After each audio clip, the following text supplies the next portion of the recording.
Thank you so much for joining us today. We'll be looking at functions, part 1. So before we start our study, let us look and see what God is saying to us right now. In Proverbs 24:1, it says, "Be not thou envious against evil men, neither desire to be with them." So we are cautioned here that if we know persons may be involved in what we consider to be wrongdoings or evil stuff, we should not look and see what they have and covet those things. We should not be envious about their lifestyles because we really don't know what they would have done to acquire such stuff. Generally speaking, we should not envy anyone, right? We should not desire to be like them. We can only be who we are in God's eyes. God has a great plan for you and for your life. So your focus should not be on men, it should be on God. So I hope this word has encouraged you today as we go into our session on functions. So let's go quickly into part 1. Question number 1. In that question, we are asked to find f of 2 and g of minus 3. Of course, we are given the two functions there. So we can probably go straight into our working for those questions. Right, so let me connect and let's start. So in question 1e, if you have to evaluate f of 2, where you see x in the function, you substitute that by the value 2. So this becomes 3 multiplied by 2 plus 5. So we know that f of x was equal to 3x plus 5. So we have replaced x by 2. And of course, we now simplify. This gives us 6 plus 5 equals 11. And the second part, we are given g of x as 9 minus 4x. Therefore, g of minus 3 is equal to 9 minus 4 by minus 3. So when we multiply those two numbers, we're going to get plus 12. And our final answer will be 21. In part B, you are given the function g of x again, and you're asked to find g inverse of x. So in working this sum, usually we start off with this first line, let y equals g inverse of x, right? So this will become g of y will give us x. So in this function, we're going to substitute where we see x, we're going to replace it by y. And that is in the function g of x equals to 9 minus 4x. So it means that g of y will be 9 minus 4y. And we set that equal to x. Now, what we do from here, of course, is that we solve for y in this equation. So we need to eliminate 9 on the left-hand side. We subtract 9. And we also do the same thing for the right-hand side. So in doing so, this will give us 0. We are left with minus 4y equals to x minus 9. And then to solve for y, we divide by minus 4. Excuse. So what do we have? So we have y is equal to x minus 9 over minus 4. And you will recall that we define y as the inverse of g of x. So therefore, our last line in that problem there could read something like this. Let's write it. Right, so we would have defined y here as the inverse of of g of x, or g inverse x. So let's write it now. So we say here g inverse x is equal to x minus 9 over minus 4. Write an expression in terms of x for g f of x. Okay, we can do that. So we need to understand what this g f of x means. It means that you are actually substituting the entire function f of x into your g function. So let's look at similarities. We have g of x equal to 9 minus 4x. So now to find g f of x, where you see x, you're going to replace it with the entire function f of x. So let's do that. So this will give us 9 minus 4 multiplied by the entire function f of x. Right? And let's see what that looks like. So g f of x will be 9 minus 4, and let's substitute the entire function of x now, and it's up here, right here. F of x is 3x plus 5. So we're going to substitute 3x plus 5 right here. And then we proceed to simplify this. This will be 9 minus 4 by 3x is 12x. Minus 4 by plus 5 will be minus 20. And of course, we simplify 9 minus 20, which is minus 11, minus 12x. And that will be our final answer for g f of x.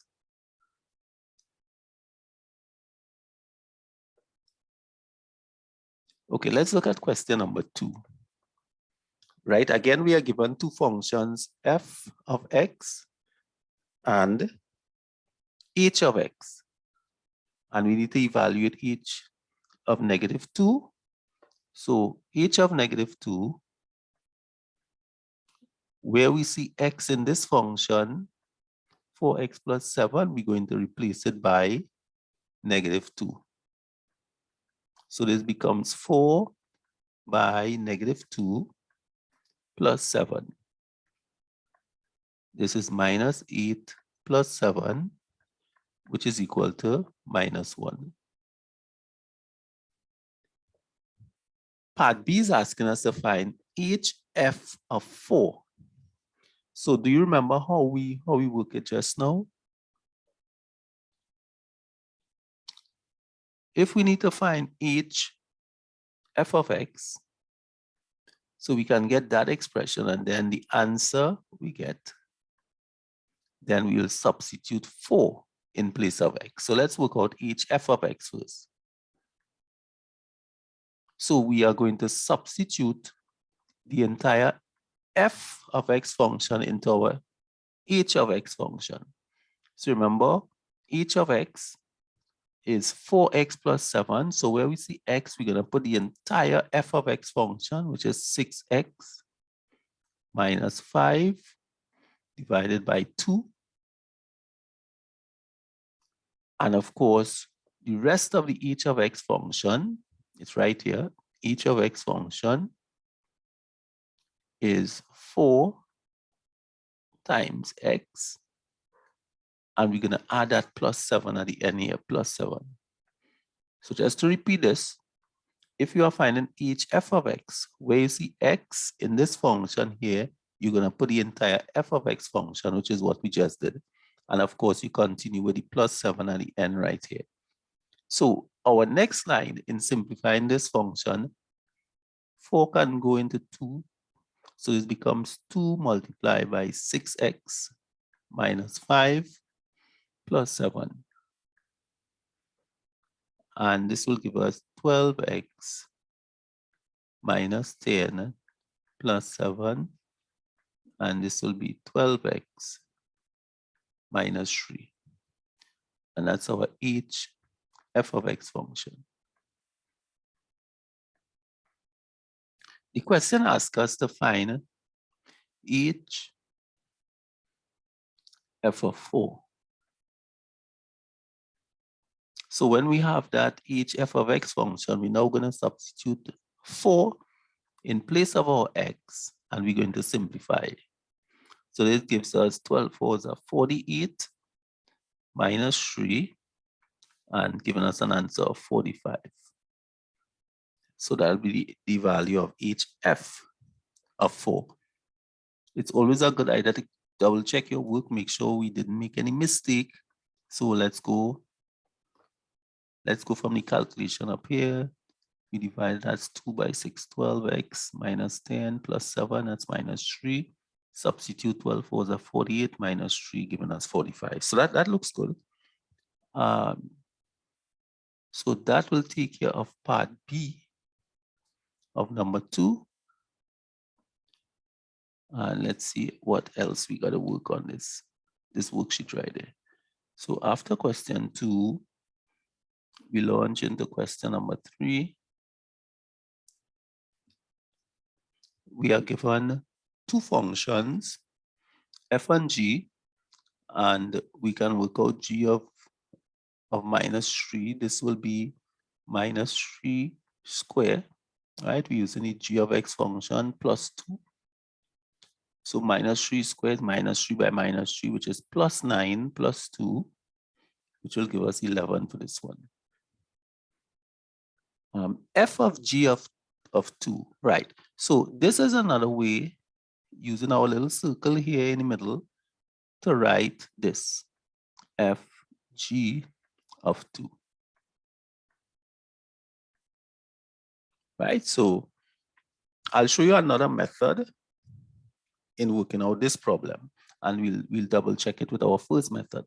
Okay, so we will first work out what is g of 2, and the answer we get, let's see what g of 2 is, right? So you may want to also consider this method here. G of 2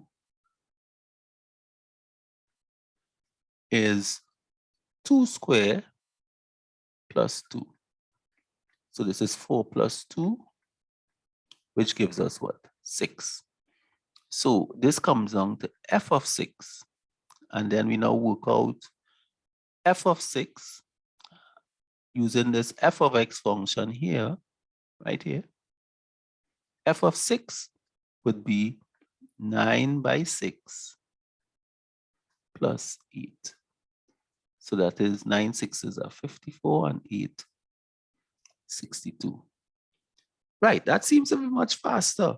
Let's try it with the example up in the previous question there, and let's see if we get the same answer.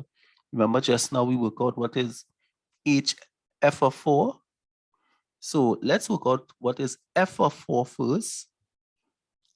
F of 4, we have our f of x function up here. So f of 4 will give us 6 by 4 minus 5 all over 2. 6 fours are 24, minus 5 is 19. 19 over 2 is what? 19 divided by 2. Let's just leave it as that. That's okay. Let's look at. Right, and then we put that value into our h of x function. So h of 19 over 2, let's see what that gives us. This will be 4 multiplied by 19 over 2. And of course, we have to add our 7. 2 could go into 4, 2. 19 2s are 38 plus 7 will give us 45. Right, and that gives us the same answer across here, 45. So you have 2 different ways of working what we call these composite functions as shown. Right, so that was question number 3, part B. Very interesting problem. So let's see what part C is asking us for. G inverse of 3. Okay. So we'll need to find the inverse function first. And we know G, let's work that at the side here. We are working part C. Let's do part C here. So we given G of X as X squared plus 2.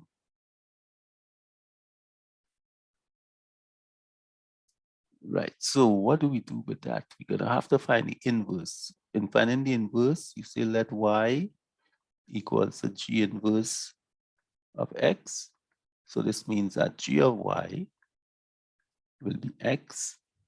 So G of Y will be Y squared plus 2. This will be X. And of course, now we solve for Y.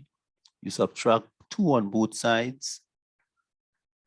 To eliminate that 2, what you do on one side to balance the equation, you also do on the other side. So you subtract 2.